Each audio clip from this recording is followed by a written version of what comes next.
So the piece started with Jack Body, of course, as many of these pieces do, and he had for a while been working on a collaborative project between the Forbidden City Chamber Orchestra and the New Zealand String Quartet on this idea of bringing these two ensembles together. In some ways it's a really interesting idea because they're both essentially string ensembles. The FCCO does have wind and percussion in there, but essentially it's all strings.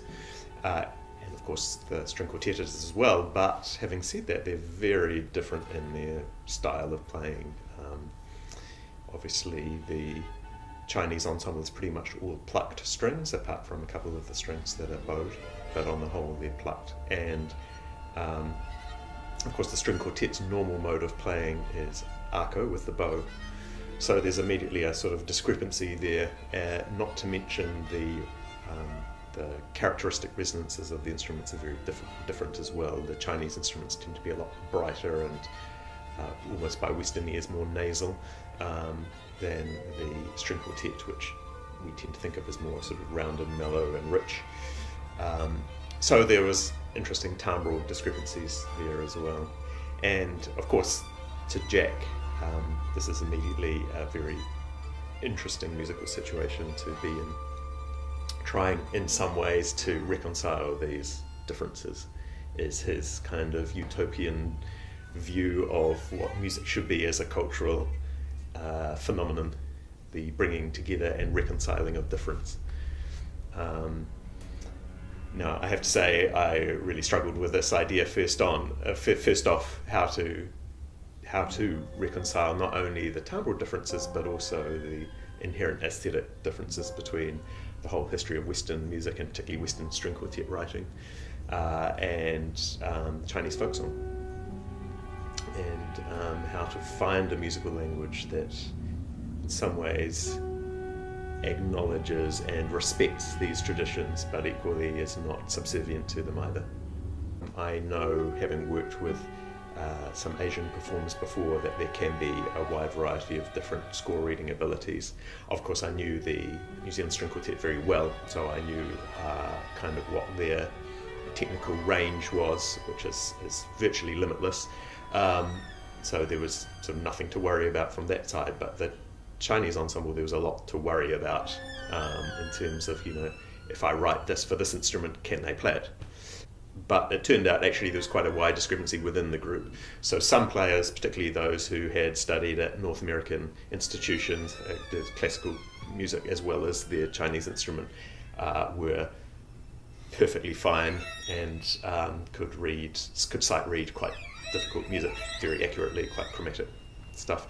Others found it even difficult just to read triplets accurately. So there was quite a period of readjustment for me after that first trip, and I had to throw away a lot of music, go back to the original sort of starting point of the whole piece, and pretty much start again with my new understanding of the level of the group. I sort of came up with the philosophical concept behind it at quite an early stage, but it took me then a long time to come up with a coherent musical idea for that. And it ended up being, I wanted something that could straddle a few different worlds. The first world was obviously Chinese inflections, both speech inflections and musical inflections, and I'm thinking of an instrument such as the guzheng, which has a lot of variation in pitch by the pressure on the string. That gives it vibrato, gives it pitch bend, and there's a whole expressive repertoire around the way you bend the pitch of this note, as well as the tonal inflections of Chinese language. And so there was something to do with kind of continuous pitch bending glissando that I wanted to be in there. And there's various interpretations of this.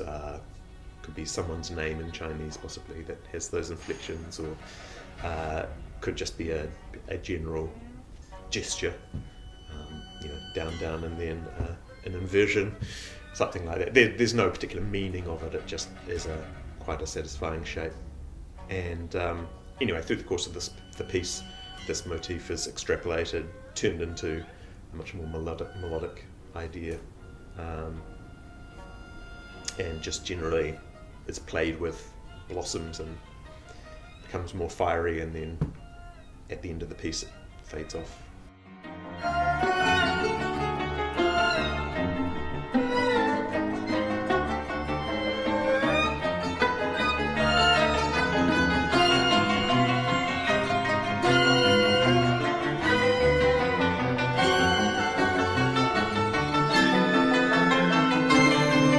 It was a difficult piece to write for the various reasons that I didn't know much about the instruments, I didn't know much about the players, and this was the first kind of major work in which I attempted to bring together two completely different ensembles, and I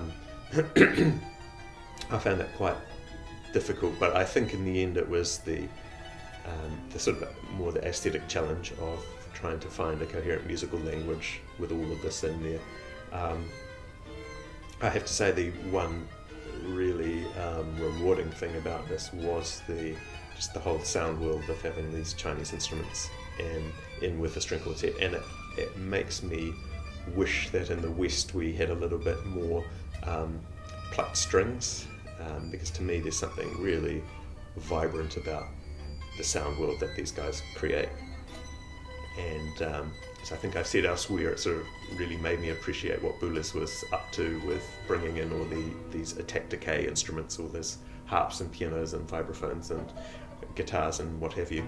I sort of understand why that whole sound world was very evocative to him and very very tempting to work with, because it is really gorgeous.